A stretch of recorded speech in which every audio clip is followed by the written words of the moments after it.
Once upon a cold December evening, in a quiet New England town wrapped in snow, a small house stood with its windows glowing faintly against the night. Inside, the March family gathered close around the fire. The room was simple.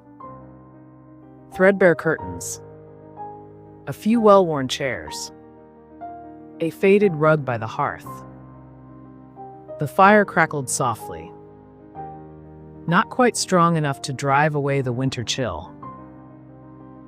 Yet in that room, there was warmth.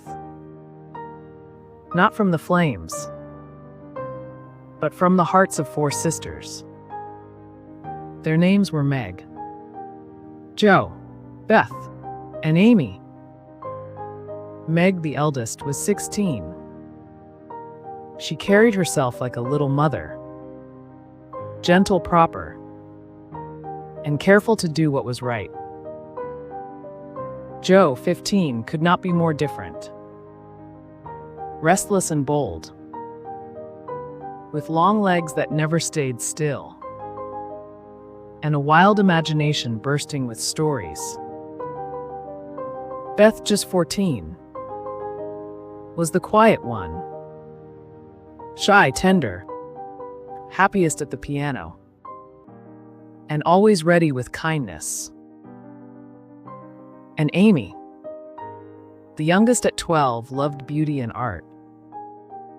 She dreamed of fine things, practiced her handwriting with great care, and longed for elegance. That December evening, the sisters sat close to the weak fire, talking of Christmas.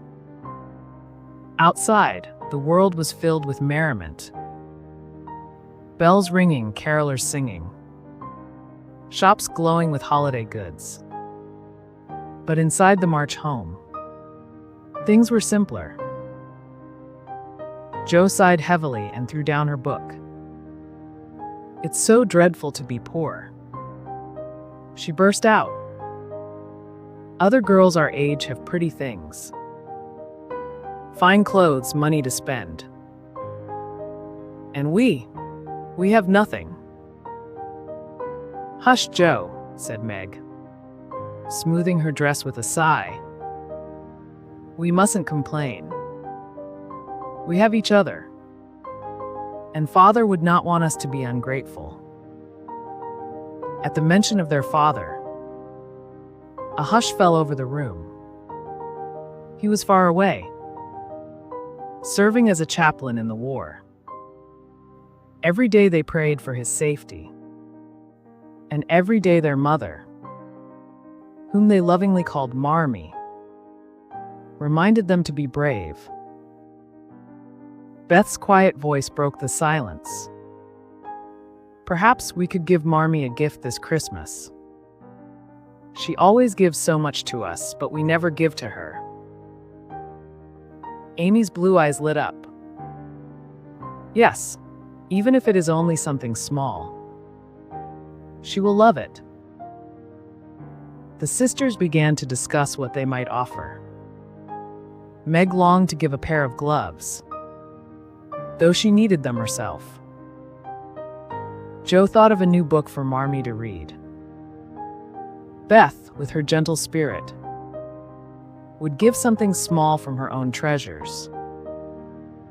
Amy imagined a pretty trinket, something fine, though her purse was nearly empty. As they planned, the room seemed warmer, brighter. Their laughter rang out. Not the laughter of wealth, but the laughter of hope.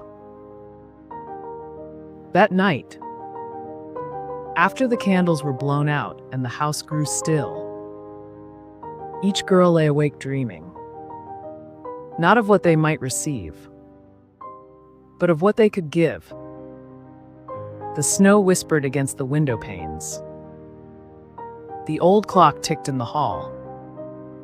And in the little March house, four sisters dreamed of brighter days, of courage, of love, and of holding one another close no matter how hard life became. And so began the story of the March sisters. Little women whose hearts were far greater than their circumstances.